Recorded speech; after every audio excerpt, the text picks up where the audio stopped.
Assalamualaikum. Ananda bertemu bersama Ustazah Hesti. Kita akan belajar mengenai asesmen kompetensi minimum bidang numerasi untuk siswa kelas 5 SD. Bu Guru, Ya, kita belajar yuk. ayo. Assalamualaikum Ananda semua. Apa kabarnya Ananda pada hari ini?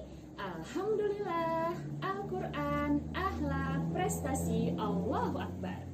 Baiklah Ananda, sebelum kita belajar pada hari ini, alangkah baiknya kita membaca doa terlebih dahulu. A'udzu billahi minasyaitonir rajim. Bismillahirrahmanirrahim.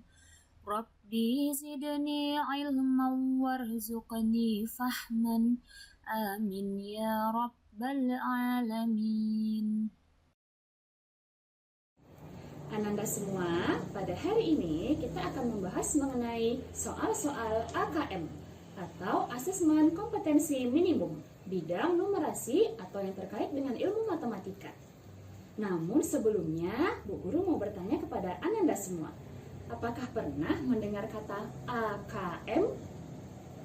Nah, mungkin di antara Ananda ada ya yang sudah sering mendengar kata AKM. Namun, apakah Ananda sudah tahu apa sih arti AKM? Simak dahulu ya penjelasan berikut. AKM atau Asesmen Kompetensi Minimum merupakan penilaian kemampuan minimum yang dilakukan kepada peserta didik, yang terdiri dari dua bidang kemampuan dasar, yaitu ada literasi membaca dan numerasi. Ananda, kira-kira mengapa ya ujian nasional diganti menjadi AKM? Nah, ini disebabkan karena materi UN terlalu padat, sehingga cenderung menguji penguasaan konten, bukan menguji kompetensi penalaran siswa. UN juga hanya menilai aspek kognitif dari hasil belajar, belum menyentuh kepada karakter siswa secara menyeluruh. Nah, Ananda, jadi Ananda sudah tahu ya apa itu AKM dan mengapa AKM dijadikan sebagai pengganti ujian nasional. Nah, jenis-jenis AKM atau Asesmen Kompetensi Minimum ada dua. Yang pertama ada literasi membaca dan yang kedua ada numerasi. Pada video pembelajaran kali ini, Ananda akan fokus belajar mengenai AKM numerasi.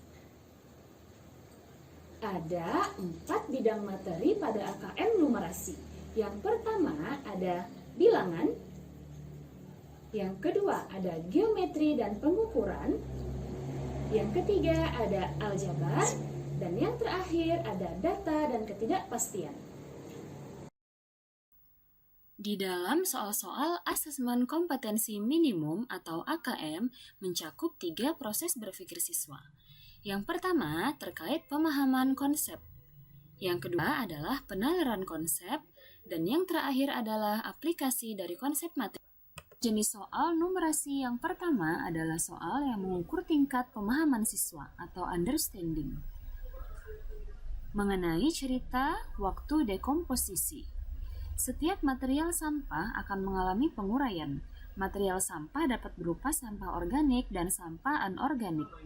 Waktu yang diperlukan untuk mengurai sempurna disebut sebagai waktu dekomposisi. Berikut contoh waktu dekomposisi berdasarkan jenis material sampah. Yang pertama ada kulit jeruk. Waktu dekomposisinya adalah 5 bulan. Yang kedua, kulit pisang dengan waktu dekomposisi selama 6 minggu. Yang ketiga, ada kulit sintetis dengan waktu dekomposisi adalah 500 tahun. Sedangkan yang terakhir ada baja dengan waktu dekomposisi adalah 100 tahun. Agar Ananda lebih jelas memahami berapa lama waktu dekomposisi dari sampah organik dan anorganik, silakan perhatikan tabel berikut ini.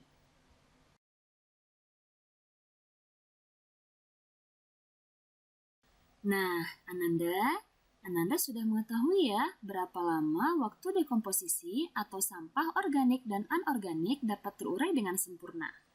Ada yang hitungan minggu, bulan, bahkan ratusan tahun. Nah, Ananda, berikut disajikan satu contoh soal numerasi berdasarkan grafik di samping. Sampah anorganik lebih lama terurai dibandingkan dengan sampah organik. Waktu dekomposisi popok sekali pakai lebih lama dari plastik, namun kurang dari kulit sintetis. Kira-kira berapa waktu dekomposisi yang mungkin dari popok sekali pakai? Nah, kira-kira siapa di antara Ananda yang dapat menjawab contoh soal numerasi berikut? Ada yang tahu? Nah, yuk kita bahas bersama-sama. Sekarang, mari Ananda lihat grafik di samping. Di situ tertera bahwa plastik dapat terurai selama 400 tahun, sedangkan kulit sintetis dapat terurai selama 500 tahun. Pertanyaan pada soal adalah untuk popok sekali pakai yang berada waktu dekomposisinya di antara plastik dan kulit sintetis. Sehingga waktu dekomposisinya berada di antara 400 tahun dan 500 tahun. Nah, kira-kira option yang mana yang memenuhi? Ya, benar. Option yang memenuhi adalah 475 tahun untuk waktu dekomposisi pada popok sekali pakai. Nah, tidak sulit ya Ananda untuk menjawab contoh soal numerasi berikut. Baik Ananda, untuk soal yang kedua adalah soal numerasi dengan tingkat menerapkan konsep atau applying. Di sini tampak bahwa seorang siswa sedang membaca tabel dan diagram di samping. Ia menyatakan selisih waktu dekomposisi pada diagram A sama dengan diagram B. Pernyataan tersebut dikoreksi oleh gurunya. Manakah koreksi yang benar dari guru tersebut? Nah, coba Ananda perhatikan.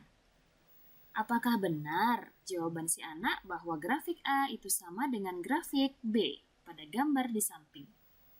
Siapa yang menjawab benar? Siapa yang menjawab tidak benar?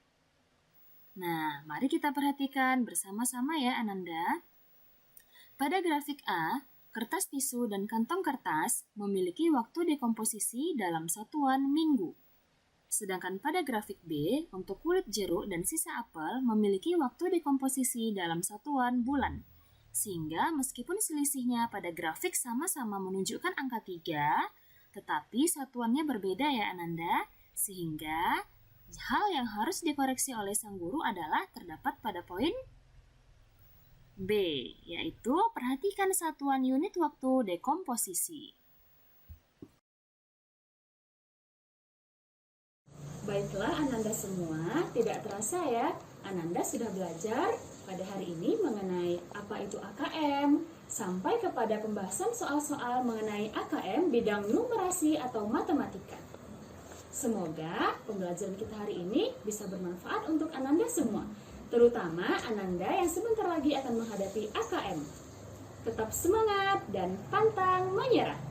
Sampai di sini dulu ya pembelajaran kita. Sampai jumpa di pembelajaran berikutnya. Assalamualaikum warahmatullahi wabarakatuh.